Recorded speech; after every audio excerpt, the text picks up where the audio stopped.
De nuevo, hermanos, pues saludos, reciban un abrazo virtual ahí donde quiera que estén, en sus casas, en cualquier lugar que se encuentren, ya sea que estén en la cocina, en su sala, donde quiera que estén, hermanos. Desde aquí les enviamos un saludo virtual, un abrazo virtual y también a nuestros hermanos que nos siguen en otros lugares, familiares y amigos que conocemos, que han seguido fielmente las transmisiones. También, hermanos, saludos. El Señor les bendiga. Y bueno, hermanos, vamos a seguir continuando con esta carta que ha estado bendiciendo nuestras vidas, la serie de la carta de Efesios. Hemos estado exponiendo esta carta ya por varias semanas. Nos encontramos situados en el capítulo 4. La semana pasada, nuestro hermano Adolfo, él estuvo predicando acerca de seguir avanzando a la meta. Este fue el mensaje que él predicó, seguir avanzando a la meta, donde Pablo en el capítulo 3 usa esta analogía, este ejemplo acerca de las carreras. Nuestro hermano Adolfo mencionaba, citaba que pues el apóstol Pablo de alguna manera había sido influenciado su pensamiento para usar esta analogía y hablar acerca de los juegos ísmicos que se celebraban. Entonces Pablo aplica esta analogía para que nuestros hermanos, la iglesia de Filipenses, ¿verdad? Entendieran que la carrera, el llamado supremo de Jesucristo era como una carrera en la cual ellos tenían que esforzarse a llegar a la meta. Por eso su mensaje se tituló Avanzando hacia la meta, esforzándonos para llegar a la meta. Y Pablo, ¿verdad?, se pone como ejemplo, diciendo que él mismo no lo había alcanzado, ya todavía no había llegado al propósito por el cual Jesús lo había llamado, pero dice que se extendía hacia adelante como dando un esfuerzo, dando su plus para llegar y cumplir el propósito de Dios para su vida. Ese fue el mensaje de nuestro hermano Adolfo. Y nos situamos entonces en el capítulo 4. Hoy vamos a exponer el capítulo 4 del versículo 2 al versículo 9. Y yo le he titulado a mi mensaje, a la predicación de esta mañana, el tema que le he asignado es actitudes que producen estabilidad espiritual. Ese es el título, actitudes que producen una estabilidad espiritual. Y solamente a manera de hacer memoria lo que ha estado ocurriendo en la carta, pues a manera de introducción yo simplemente quiero hacer un análisis de lo que hemos estado predicando para poder llegar al mensaje que vamos a exponer. Así que abre tu Biblia en el capítulo 4 de Filipenses, busca la escritura, ¿verdad? Acomódate en el mejor lugar que tengas ahí en tu casa, dispón tu corazón para escuchar la voz de Dios. Capítulo 4 del versículo 2 al 9. Vamos a leer esta parte de la escritura. Dice, voy a leer a partir del versículo 1 para entrelazarnos con lo que predicó nuestro hermano Adolfo la semana pasada y ciertamente pues es el contexto de lo que sigue. Así que, hermanos míos, amados y deseados, gozo y corona mía, estad firmes en el Señor. Amados, os ruego a Evodia y Síntique que sean de un mismo sentir en el Señor.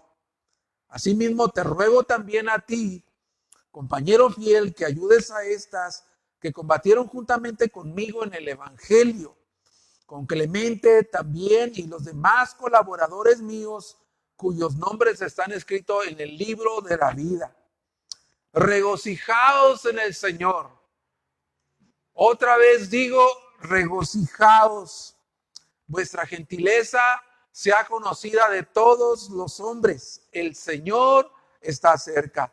Por nada estén afanados, sino sean conocidas vuestras peticiones delante de Dios en oración y ruego y acción de gracias. Y la paz de Dios, que sobrepasa todo entendimiento, guardará vuestros corazones y pensamientos en Cristo Jesús. Por lo demás, hermanos míos, todo lo que es verdadero, todo lo que es justo, todo lo que es puro, todo lo que es amable, todo lo que es de buen nombre, si hay virtud alguna, si hay algo digno de alabanza, en esto pensar. Lo que aprendisteis y recibisteis y oísteis y visteis en mí, esto haced, y el Dios de paz estará con vosotros. Hermoso pasaje, ¿verdad? Que habla la Escritura. Y para situarnos y darle de alguna manera contexto a lo que vamos a predicar, pues Pablo ha hablado a través de toda la carta, ha venido sentando las bases doctrinales, ha venido dando ejemplos como Jesucristo en el capítulo 2, donde toma a Jesucristo como pues el ejemplo modelo de sumisión, de humildad y obediencia al Padre. Ha mencionado ejemplos dignos a imitar como Timoteo, que dice que sirvió como un hijo a su padre con él en el Evangelio. Ejemplo como también de Epafrodito, que dice que por la causa de la obra del Señor, su vida estuvo en riesgo de morir. Y Pablo también de alguna manera deja ahí, sobre todo Pablo, deja ahí en esta carta su huella personal como pastor, su corazón pastoral lo deja ahí sellado en la carta, porque en esta carta Pablo muestra toda clase de elogios, amor, simpatía por los filipenses, donde predicó el hermano Adolfo la semana pasada. Iniciando el capítulo 4, él les dice: hermanos míos, amados, deseados, corona mía. Eso es lo que Pablo había estado haciendo durante la carta, pero ahora, en el pasaje que vamos a exponer, Pablo ha llegado, por decirlo así, al epicentro del problema, a donde quería llegar. En este pasaje que exponemos, Pablo ha llegado ahí, al epicentro del problema que está a punto de tratar. Y para solucionar o tratar este asunto bíblicamente, el apóstol Pablo les da una serie de mandamientos en que la congregación debe abrazarlos y ponerlos a la práctica en la vida congregacional. Entonces, empecemos con el primer mandamiento, que no es nuevo en la carta y que hemos escuchado yo anteriormente. Versículo 2 y versículo 3. Ruego a Evodia y a Síntique que sean de un mismo sentir en el Señor. Asimismo te ruego también, compañero fiel, que ayudes a estas que combatieron juntamente conmigo en el Evangelio. Con Clemente también, mis demás colaboradores míos, cuyos nombres están escritos en el libro de la vida. Este primer mandamiento no es nuevo para nosotros, lo hemos estado escuchando a través de la carta. Pero yo quiero que de alguna manera nos filtremos, por así decirnos, a la escena. Vamos a meternos a la escena de lo que está ocurriendo. La escena es la siguiente. Epafrodito es despachado de la cárcel, ¿verdad? En Roma, va rumbo a la iglesia en Filipenses, lleva la carta. Por fin llega Epafrodito a los filipenses y abren la carta y empiezan a leer la carta enfrente de toda la congregación. Qué momento más emocionante me imagino que han de haber estado pasando. Y empiezan a leer el capítulo 1. Y en el capítulo 1, Pablo en esa carta menciona el versículo 6, donde les dice: la buena obra que el Señor inició con ustedes la perfeccionará hasta el día de Jesucristo.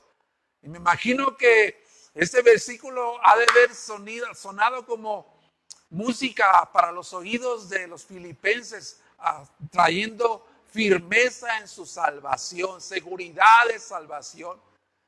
Y luego siguieron leyendo la carta, llegaron al capítulo 2 y en el capítulo 2 Pablo da este máximo ejemplo de Jesucristo, ¿verdad?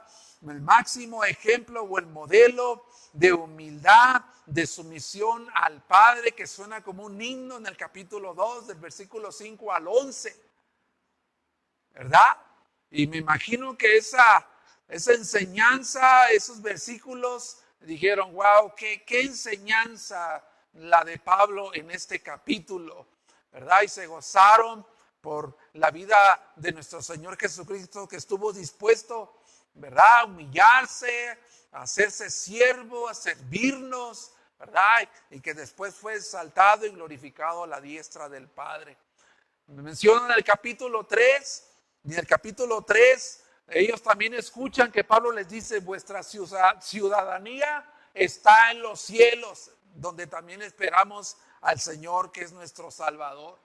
Y me imagino que ellos dijeron, wow, somos ciudadanos de los cielos.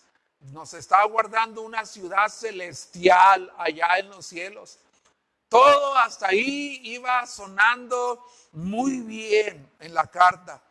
Pero cuando llegan al capítulo 4, en el versículo 2, imagínate a Evodia y a Síndique, que estaban ahí presentes cuando se estaba leyendo la carta. Pero ellas estaban no en el mismo sentir, estaban en desacuerdo, estaban conflictuadas, estaban enemistadas. Imagínate cuando ellas escucharon el ruego, como dice el versículo 2, ruego, suplico a Evodia y Síntique que sean de un mismo sentir en el Señor. Imagínate cómo han de haber sido impactadas cuando se leyó esto en frente de la congregación. Sin duda ellas estaban esperando escuchar cosas diferentes acerca de ellas. Pero Pablo dice, les ruego, hermanas, les suplico en el Señor que sean de un mismo sentir. Y eso ha de haber impactado con su corazón de una manera muy profunda. Entonces, este mandamiento de ser de un mismo sentir no es nuevo en la carta. Pablo, a través de toda la carta, ha estado exhortando a los filipenses a la unidad espiritual, usando esta expresión, sean de un mismo sentir. Lo ha mencionado en el capítulo 1 del versículo 27, así que yo esté ausente o vaya a vosotros, yo pueda escuchar que ustedes están firmes en un mismo espíritu, combatiendo unánimes por la fe del evangelio. En el capítulo 2, versículo 2 dice, completen mi gozo, sintiendo lo mismo, teniendo el mismo amor, unánime, sintiendo la misma cosa. En el capítulo 3, versículo 20, también menciona, versículo 15, menciona, todos los que somos maduros, completos en Cristo, estos sintamos una misma cosa. No es nuevo entonces este mandamiento para nosotros que hemos estado caminando por esta carta. Pero hay algo importante que debemos hacer, hermanos.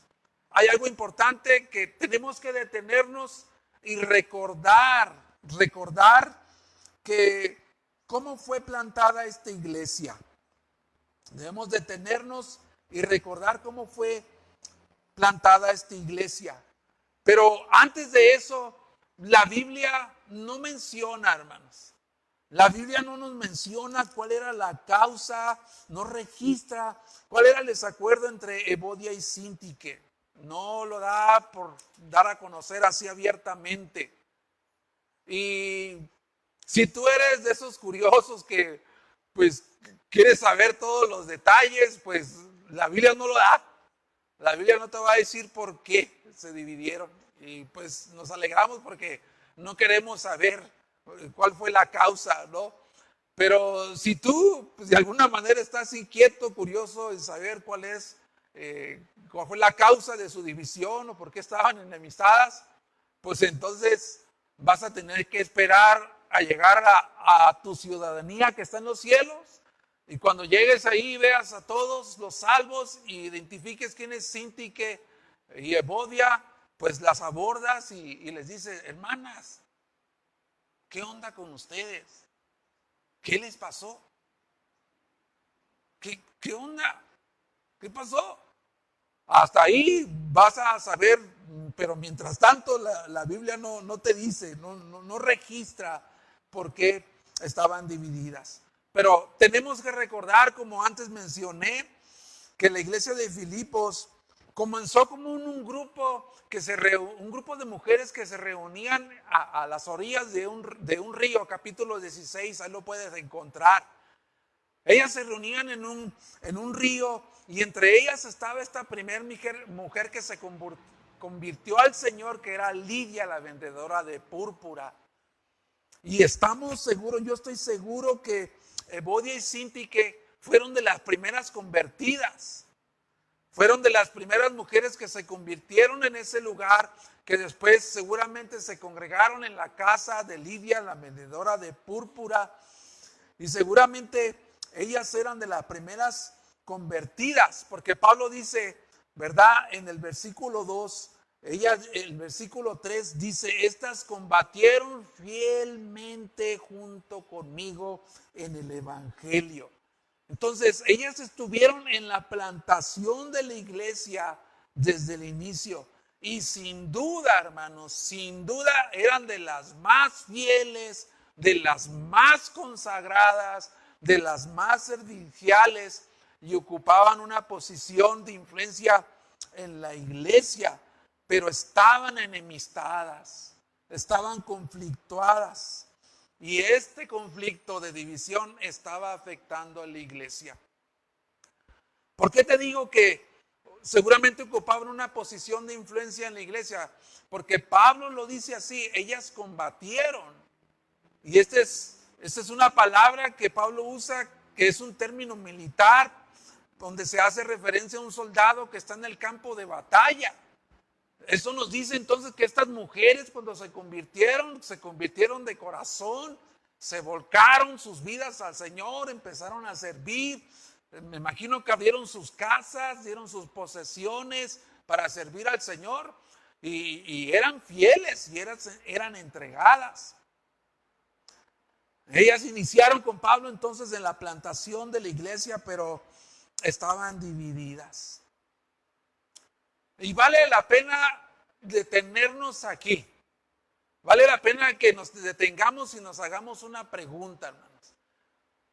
¿Existen conflictos entre los hermanos?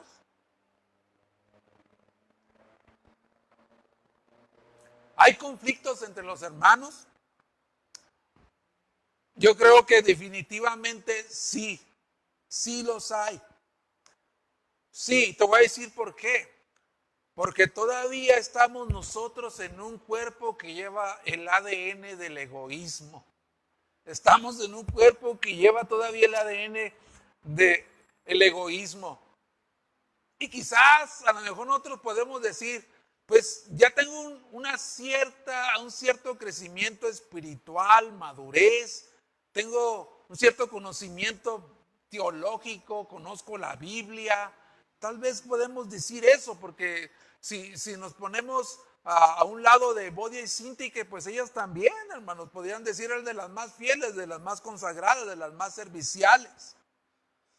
Y nosotros podemos tomar la misma postura y decir, pues yo ya tengo cierta madurez, he servido, ¿verdad? Tengo conocimiento teológico, conozco la Biblia. Sin embargo, déjame decirte algo, hermano, sinceramente desde mi corazón. Nosotros, yo, tú, apenas estamos rasgando la superficie de lo que significa ser y vivir como cristianos. Apenas, hermanos, apenas. Alguien hizo una pregunta y sabiamente dijo, ¿cuándo dejaremos de molestarnos cuando alguien nos aborda para corregirnos? Esa misma persona contestó, pues cuando moramos a nuestro egoísmo, cuando moramos a nuestro orgullo. Nos ofendemos porque aún estamos demasiado vivos. Alguien lo dijo de esta manera. Nos ofendemos porque estamos demasiado vivos todavía. Ejemplo, un cadáver. Un cadáver que está allí, ¿verdad? En su féretro, en su ataúd. Está abierto. Ves al muerto que está ahí y dile o hazle cualquier cosa para confrontarlo, ¿verdad? Para herirlo, para lastimarlo, y no va a decir nada, no te va a responder nada, no va a reaccionar porque está muerto. Entonces, ciertamente tiene razón la persona que dijo de esta manera: nos ofendemos cuando alguien nos busca para corregirnos o para confrontarnos porque estamos demasiado vivos todavía. ¿Cuál era la solución que Pablo le dio para la solución bíblica para solucionar este problema? ¿Cuál era la solución a la que Pablo les dio a Evodia y Síntique? Sean de un mismo sentir en el Señor. Sean de un mismo sentir en el Señor. Y esta frase se repite en el versículo 1, versículo 2 y versículo 4. Versículo 1 dice: estad firmes en el Señor. Versículo 2: sean de un mismo sentir en el Señor. Regocijaos en el Señor. Y esta frase tiene mucho sentido, hermanos, porque la única fuente de toda virtud y todo fruto espiritual en la vida de un creyente fluye de una relación con Cristo. Pablo les dice: sean de un mismo sentir en el Señor. ¿Qué pasó con Evodia y Síntique? Podemos decir que no sabemos la causa, pero sí podemos afirmar lo siguiente: ellas dejaron de ver a Cristo y se empezaron a ver ellas mismas. Empezaron a dejar de ver a su Señor, a Cristo, y a mirarse en ellas mismas. Se les olvidó que el prestigio, que el honor que estaba en juego no era el de ellas, era el de Cristo. Se les olvidó que el único que debe ser exaltado, enaltecido, reconocido, afamado dentro de una congregación es Jesucristo. Entonces, por ahí hay algo de orgullo. Pablo está reafirmando de nuevo, hermanos, esta enseñanza, que la falta de unidad en la iglesia mina su poder y debilita su testimonio. Y esa enseñanza no solamente es para ellos, sino también para nosotros.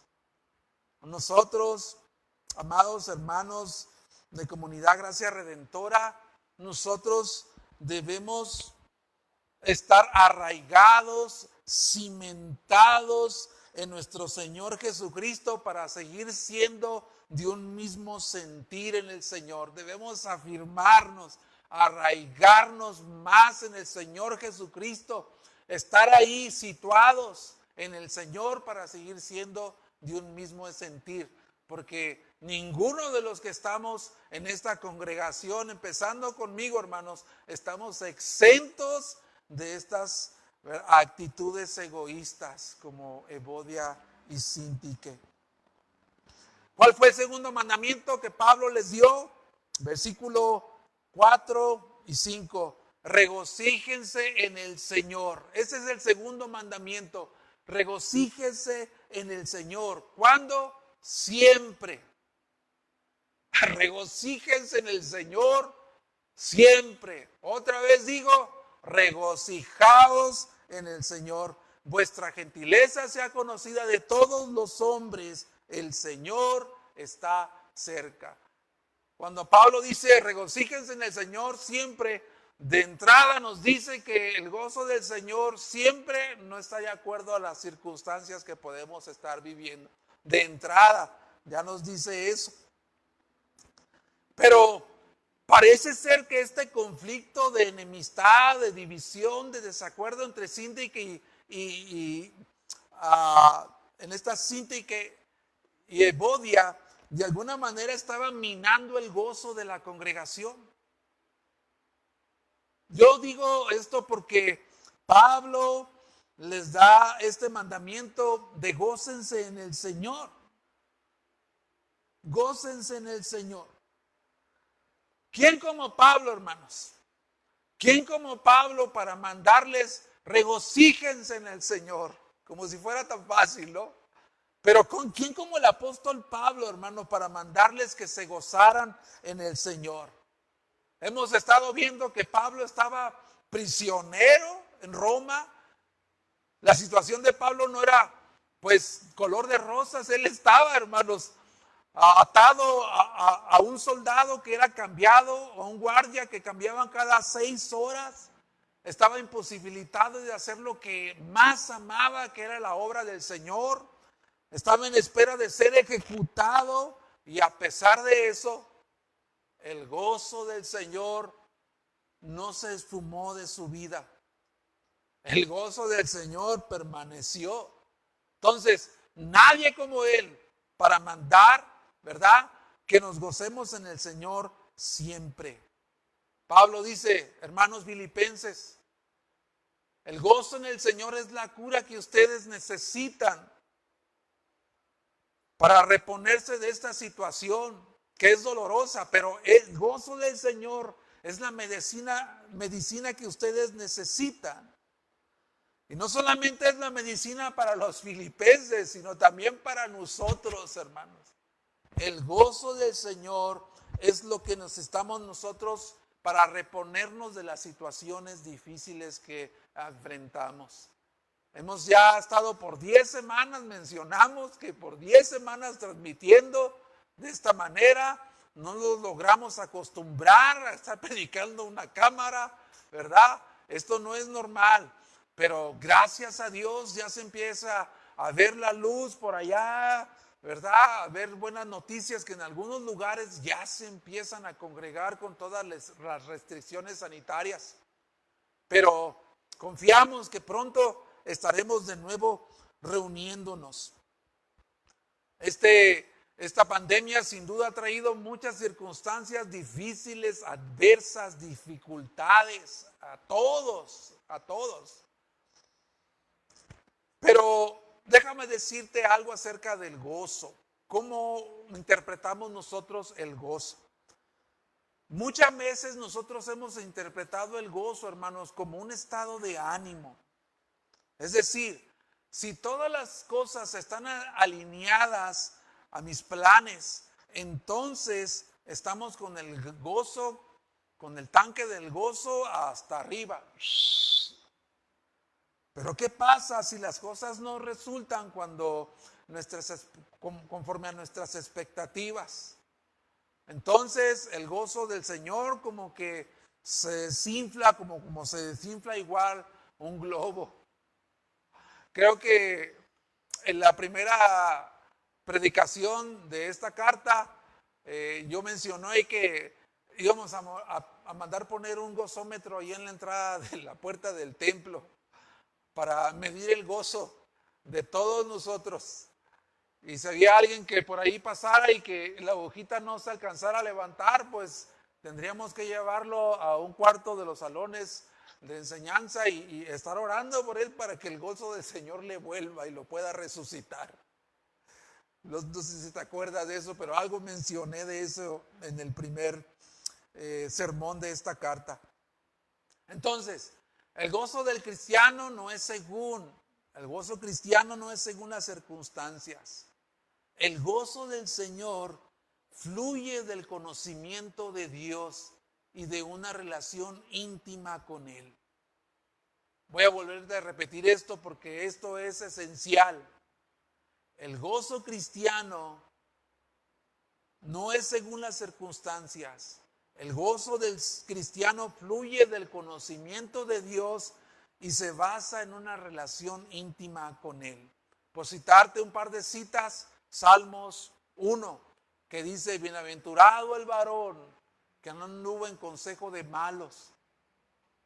Bienaventurado el varón que no anduvo en consejo de malos, que no andaba en camino de pecadores, sino que en la ley del Señor está su delicia, está su gozo, está su felicidad, está su bienaventuranza. En la ley del Señor está su delicia y en su ley medita de día y de noche. El Salmo 21, versículo 1 dice, el rey se alegra en tu poder, oh Jehová, y en tu salvación, ¿cómo se goza? Entonces, el gozo, hermano, el gozo es algo que fluye del conocimiento de Dios, o sea, acerca de qué es lo que conoces del carácter, de los atributos de la persona de Dios. Y no solamente es un conocimiento, sino tener una relación con Él.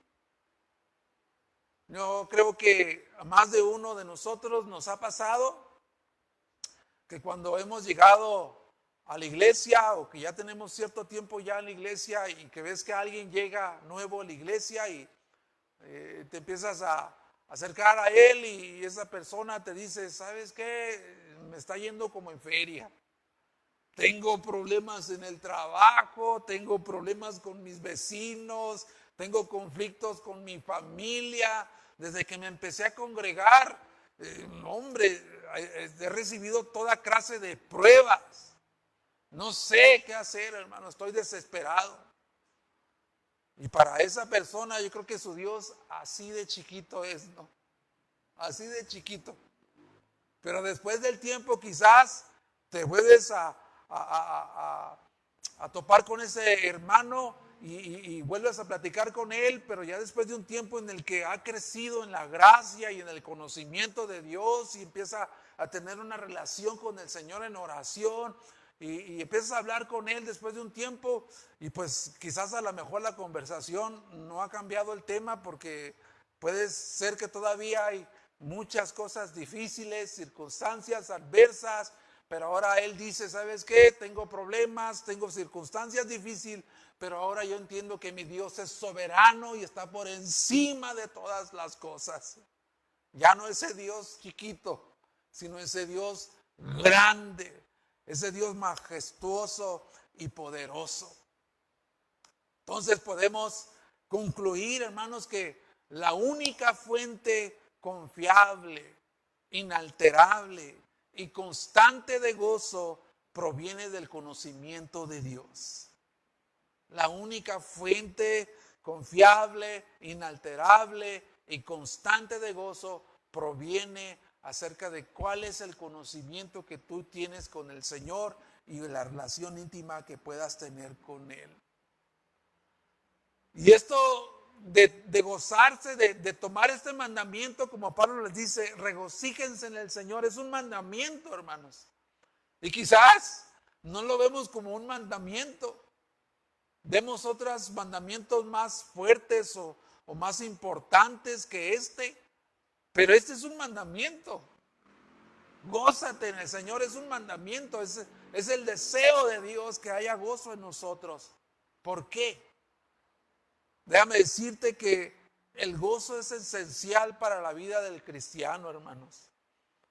El gozo es esencial para la estabilidad espiritual del creyente, porque somos afectados por el gozo del Señor en nuestra manera de enfrentar las circunstancias.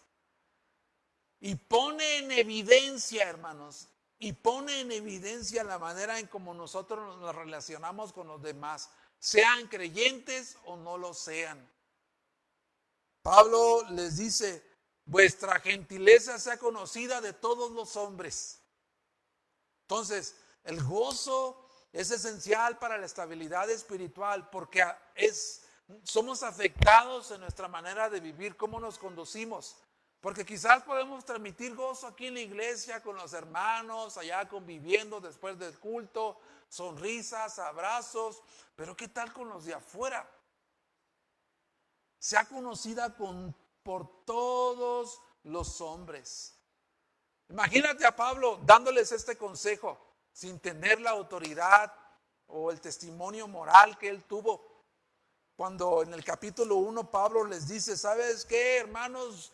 Quiero que ustedes sepan que todas las cosas que me han sucedido, todas las cosas que han sucedido han redundado para el bien del progreso del evangelio. De tal manera que mis prisiones son notorias en todo el pretorio y para con todos los demás. No solamente, ¿verdad?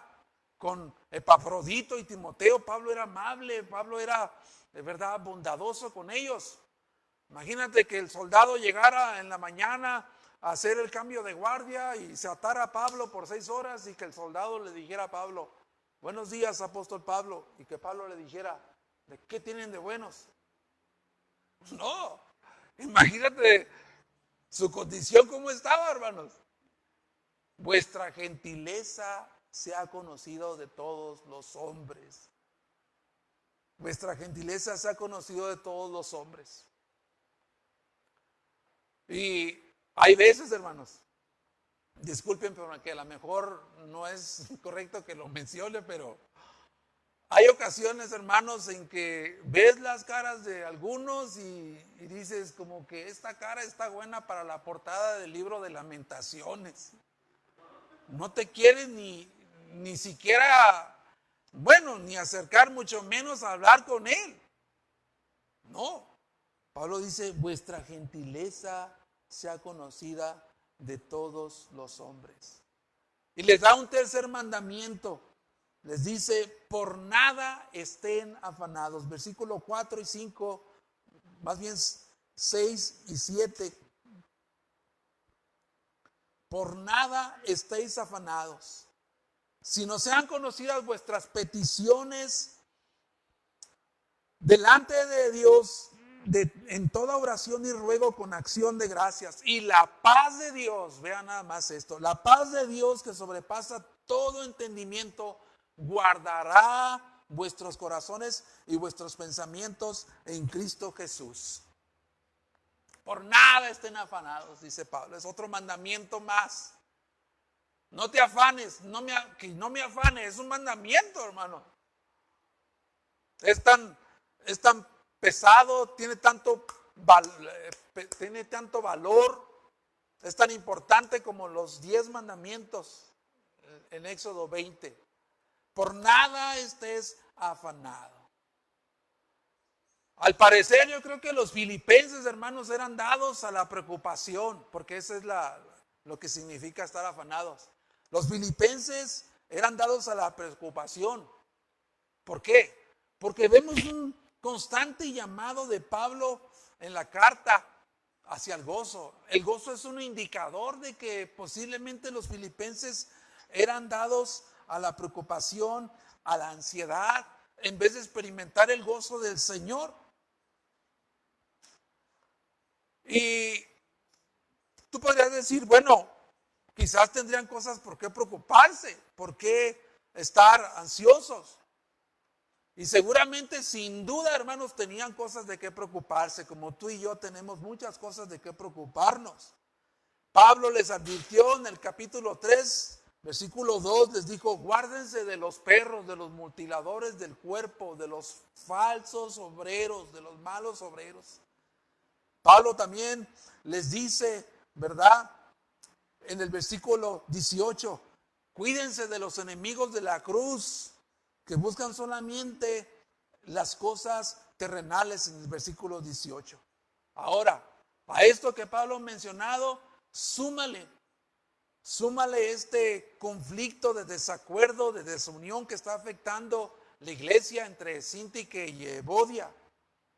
Pero en todas esas circunstancias adversas, Pablo les hace un llamado a la oración. Pablo les está diciendo: miren, hermanos filipenses, el antídoto que ustedes necesitan, la cura que ustedes necesitan para la preocupación y para la ansiedad, es la oración. Y también es para ti y es para mí. Por nada estén afanados. ¿Sabes lo que significa estar afanado? El significado de la palabra afanarse lleva la idea de ser jalado, ¿verdad?, en direcciones opuestas. Eso es lo que significa. Ser jalado en diferentes direcciones. Como cuando los muchachos, ¿verdad?, o no se te ha tocado jugar a la cuerda, ¿verdad?, que hay algunos de este lado, está la cuerda de aquel lado, ¿verdad? Hay gente también de aquel lado sujetando la cuerda y hay uno que está diciendo que el que gane, cuando crucen una línea que está allí, ese es el ganador. Y empiezan a jalar la cuerda de un lugar a otros, para allá y para acá. Ese es el significado de la palabra estar afanado, ser arrastrado de un lugar a otro, es decir, no estar enfocado, no estar centrado, estar dividido en nuestras mentes. Eso es lo que significa estar afanado.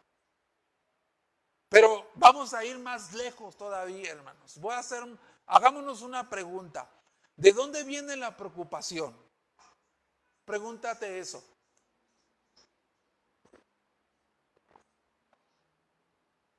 ¿Cuál es el origen de la preocupación?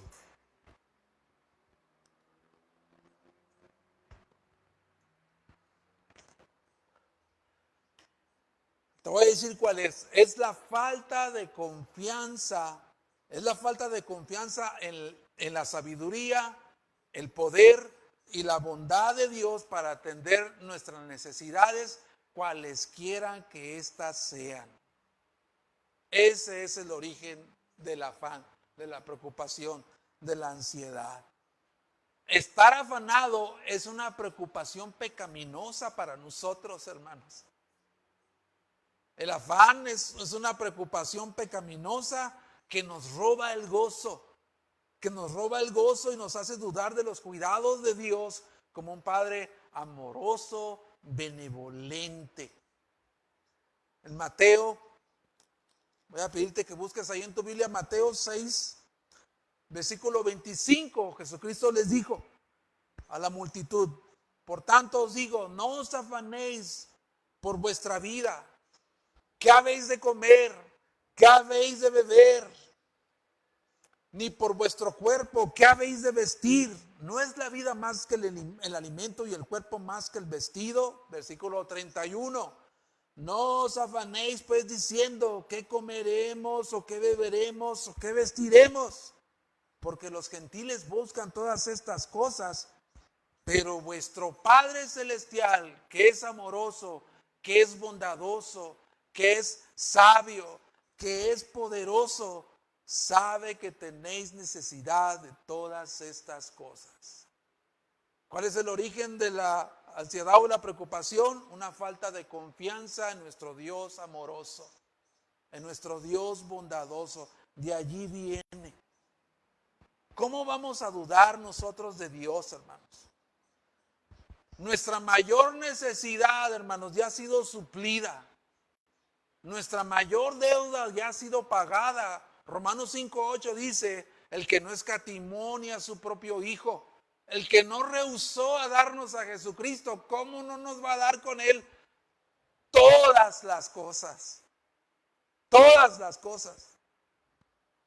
¿Cómo vamos a dudar entonces del amor de Dios, de la provisión de Dios, del cuidado de Dios, y sumergirnos en la preocupación en medio de las dificultades y las adversidades que enfrentamos, hermanos?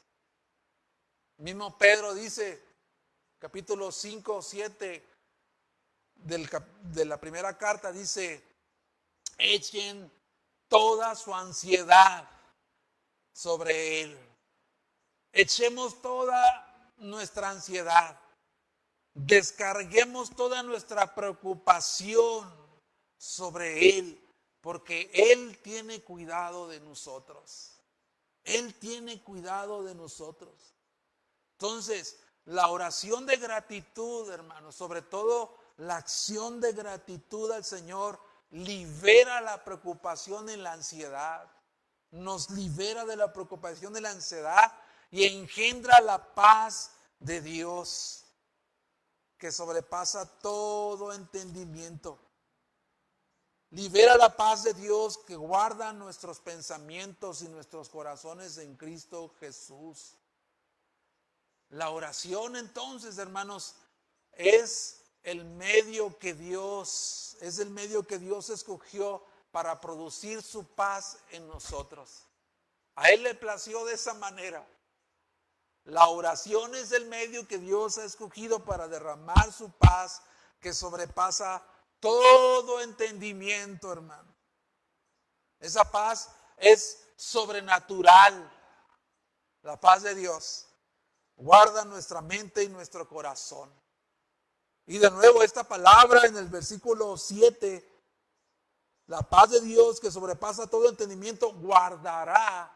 De nuevo esta palabra, hermano, es un término militar, usado para los soldados cuando los soldados iban a custodiar o a hacer guardia a la entrada de las puertas de la ciudad, controlando todo lo que entra y todo lo que sale.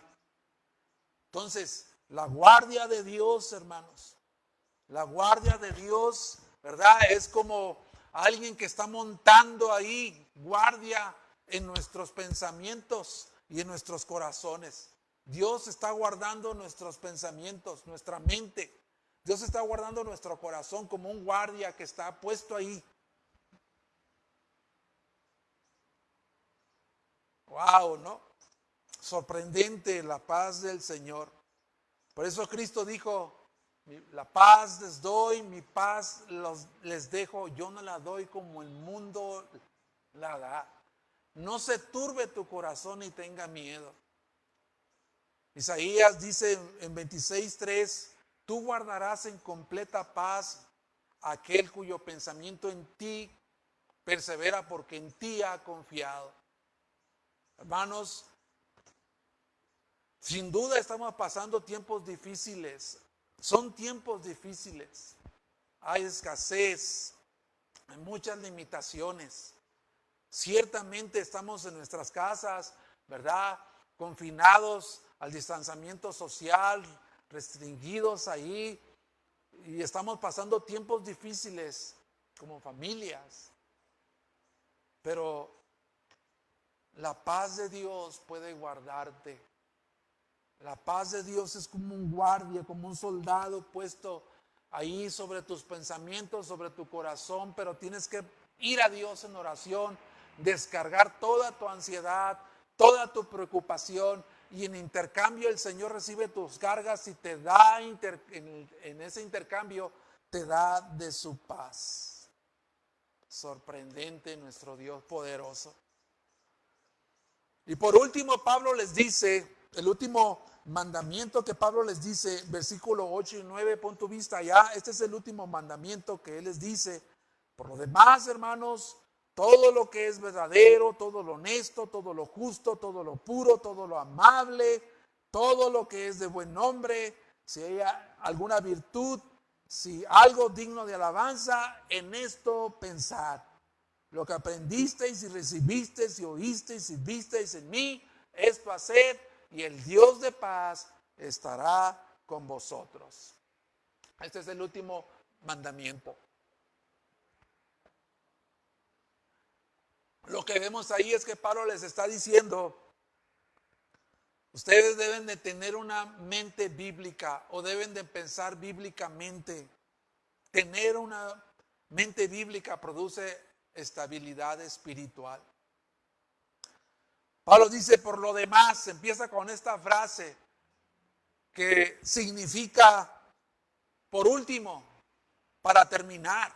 Este consejo que Pablo le está dando del versículo 2 a 9, él está diciendo, estoy terminando ya este consejo. Esto es lo último que les voy a decir. Voy a cerrar esta enseñanza de parte de Dios. Y Pablo está dejando algo muy importante que es clave, hermanos. Algo muy importante que es clave para los filipenses, pero también para nosotros. Una mente bíblica produce equilibrio espiritual. Una mente bíblica produce equilibrio espiritual. En esto pensar. En esto pensar. Y la forma de ese mandamiento es un imperativo que indica una acción continua. Es decir, que nosotros, cada día, hermano, todos los días de nuestra vida, si somos cristianos, todos los días de nuestra vida, debemos acercarnos con un corazón en humildad hacia esta palabra, leerla, meditarla. Pensar significa examinar, considerar, evaluar, hacer un inventario. Un ejemplo para entender este mandamiento. Un ejemplo. Vamos a usar a las vacas como ejemplo. El proceso que usan las vacas, hermanos, para rumiar los alimentos.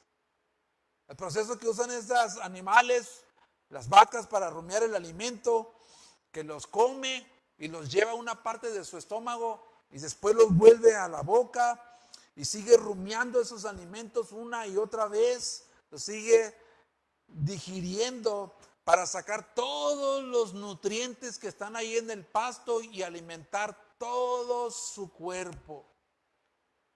Este ejemplo nos ayuda a entender que Pablo les está diciendo en esto: pensar no solamente significa reflexionar o meditar en la palabra, no significa solamente eso, sino más bien desarrollar una mente bíblica. Desarrollar una mente bíblica que transforme nuestra mente, que seamos afectados en nuestra manera de pensar, pero no solamente nuestra manera de pensar, sino nuestra manera de actuar. Eso es desarrollar una mente bíblica.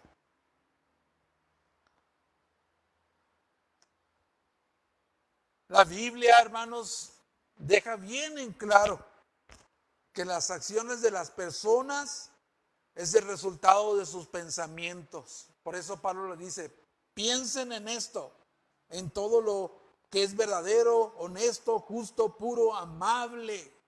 Por eso Pablo les dice eso, porque la Biblia deja muy en claro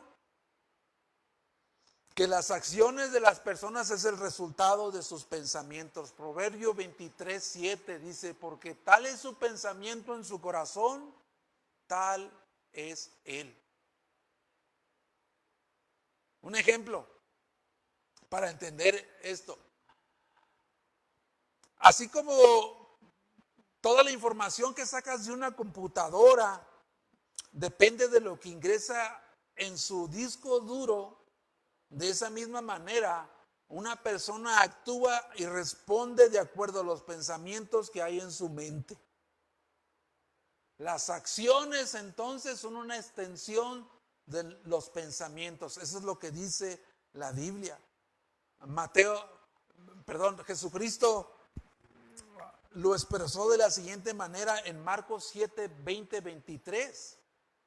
El Señor lo expresó de esta manera, pero decía que lo que del hombre sale, eso contamina al hombre. Porque dentro del corazón de los hombres salen los malos pensamientos, los adulterios, las fornicaciones, los homicidios, los hurtos, las avaricias, las maldades, el engaño, la lascivia, la insensatez. Todas estas maldades de dentro salen y contaminan al hombre. Las acciones son una extensión de los pensamientos. Es el resultado de los pensamientos, las acciones o las actitudes. Ahora, pensemos en un momento, ¿verdad? Quiero que ahí donde estás tú pienses en un momento en Evodia y Sintique. Piensa en ellas. ¿Qué pensamiento había en sus mentes? ¿Qué pensamientos había en las mentes de Evodia y Sintique? Posiblemente, como ejemplo, Evodia pensaba en el desaire que le había hecho Sintique, y ese pensamiento de desaire de Evodia produjo un rencor en ella. Y ese rencor terminó en una actitud o en una acción de no saludar a Sintique, de no saludarla, menospreciarla y quizás hacer comentarios malsanos hiriéndola. Ese es un ejemplo nada más. Pero el conflicto entre ellas estaba limitado por los pensamientos de la una a la otra. Y la solución que Pablo les dio es en esto pensar. En esto pensar. En todo lo verdadero, lo honesto, lo justo. Y aquí está claro, pero no lo dice el texto, pero está claro, hermanos, que Pablo le estaba diciendo a Evodia y Sintique y al resto de la congregación: fijen su mente en Jesucristo. Fijen su mente en Jesucristo. ¿Por qué, hermano? ¿Por qué te digo esto? Porque es Cristo lo verdadero. Es Cristo todo lo verdadero, es Cristo todo lo honesto, es Cristo todo lo justo, todo lo puro, todo lo amable, todo lo de buen nombre, toda virtud, todo digno de alabanza, es Cristo.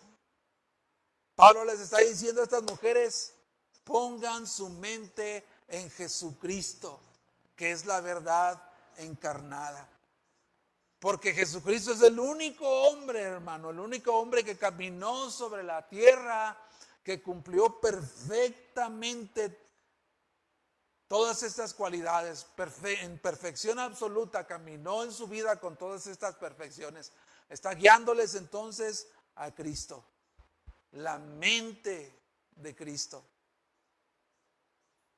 Por eso nuestras mentes no deben estar ociosas. Ya tenemos casi 3 meses de cuarentena y no sé en qué estamos ocupando nuestra mente. No sé en qué estamos ocupando nuestra mente. Yo espero que los hermanos de aquí de Comunidad Gracia Redentora estemos ocupando un tiempo durante toda esta pandemia, cada día, para ir a las Escrituras, para ver a Cristo en las Escrituras, para meditar, reflexionar y ser impactados en nuestra manera de vivir. Yo espero que esté sucediendo esto. La mente del creyente no debe de estar ociosa entonces, porque si está ociosa, entonces se va a llenar de toda clase de cosas que el mundo ofrece, y las cosas que el mundo ofrece son basura, hermanos, sin Cristo. Y donde entra basura, sale basura. Quiero que pienses ahí donde tú estás. ¿Cómo era nuestra mente antes de Cristo, hermano? ¿Cómo eran nuestros pensamientos antes de Cristo?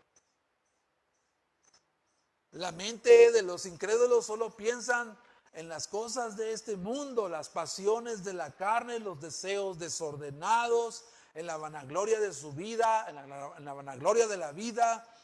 Es una mente que no puede entender a Dios, porque para él las cosas de Dios le son locura. Esa era nuestra condición de nuestra mente. Pero en el momento que tú y yo fuimos expuestos al Evangelio, en ese momento que fuimos expuestos a las buenas nuevas, el Espíritu Santo alumbró nuestras tinieblas, el Espíritu Santo curó nuestra ceguera espiritual y en ese preciso momento, por así decirlo, reseteó, empezando a limpiar el disco duro de nuestra mente, para que nosotros dejemos de empezar en las cosas del mundo y centrar nuestras mentes en las cosas del reino de Dios y ser llevados en un proceso de renovación de nuestra mente que durará toda nuestra vida, hermanos, toda nuestra vida. Por eso la Biblia nos dice en Romanos 12:2, no te conformes a este mundo actual, sino sean transformados por medio de la renovación de su entendimiento, para que nosotros podamos comprobar cuál es la buena voluntad de Dios, agradable y perfecta. Es más, la Biblia dice, hermanos, en 1 Corintios 2:16, dice que nosotros tenemos la mente de Cristo. Tú tienes la mente de Cristo. Si has sido regenerado, si has nacido de nuevo, entonces tu mente también ha sido regenerada y tú puedes ahora ver las verdades de las Escrituras y poder estar siendo transformado cada día, siendo transformados. El Espíritu Santo debe de posesionarse entonces de nuestra mente para que vivamos una vida centrada en el Evangelio. Es una lástima que en este tiempo que nos ha tocado ver, hermanos, podemos ver movimientos falsos de evangelio de la prosperidad que promueven dejar tu cerebro afuera de la iglesia. ¿Por qué digo esto? Porque Ahora en las iglesias no quieren pensar, quieren sentir nada más. No quieren usar sus mentes. No quieren transformar sus mentes con las verdades de la Escritura. Quieren sentir experiencias. Deja que el Espíritu Santo te llene. Frases como estas. Deja que el Espíritu Santo te llene. Déjate llevar por el Espíritu. Pon tu mente en blanco. No te resistas al Espíritu. Es incongruente todas estas cosas. Es incongruente todas estas cosas. Y para terminar, para concluir este mensaje, Pablo les dice en el versículo 9, lo que aprendisteis y recibisteis y oísteis y visteis en mí, esto haced y el Dios de paz estará con vosotros. Esto haced, dice Pablo. Igual, es un imperativo que indica una acción continua. Una acción continua. Pablo al final está reafirmando entonces su exhortación y animando a los filipenses a poner en práctica todas las verdades de la palabra que habían aprendido, recibido, escuchado y visto en él. Dijo que ninguno de nosotros puede decir esto. Lo que has recibido y aprendido, escuchado y visto en mí, esto haz. Yo no puedo decir eso, hermano, pero el apóstol Pablo sí lo puede decir. Y está recordándoles lo que les dijo en el capítulo 3, sean imitadores de mí. Invítenme a mí como yo soy imitador de Cristo. Pablo era un ejemplo entonces viviente de un hombre saturado, poseído por la palabra de Dios. Y finalmente les dejo una promesa que no solamente es para los filipenses, sino para todos los creyentes. Pero esa promesa es para todos aquellos creyentes que se esfuerzan por ser de un mismo sentir con sus demás hermanos en la iglesia. Ser de un mismo sentir en la iglesia. Que buscan ser gentiles y amables, dando testimonio a los demás, sean creyentes o no sean creyentes. Que no permiten que las preocupaciones les robe el gozo a pesar de estar experimentando circunstancias difíciles. Que perseveran en la oración de gratitud al Señor y que se esfuerzan en desarrollar una mente bíblica en dependencia del Espíritu Santo para poder vivir una vida cristocéntrica o centrada en Cristo. Para ellos es esa promesa. El Dios de paz los va a guardar. Serán guardados por la paz de Dios y por el Dios de paz. En esta hora ya te voy a invitar que ahí donde tú estás puedas reflexionar juntamente con nosotros de todo lo que el apóstol Pablo ha venido diciendo.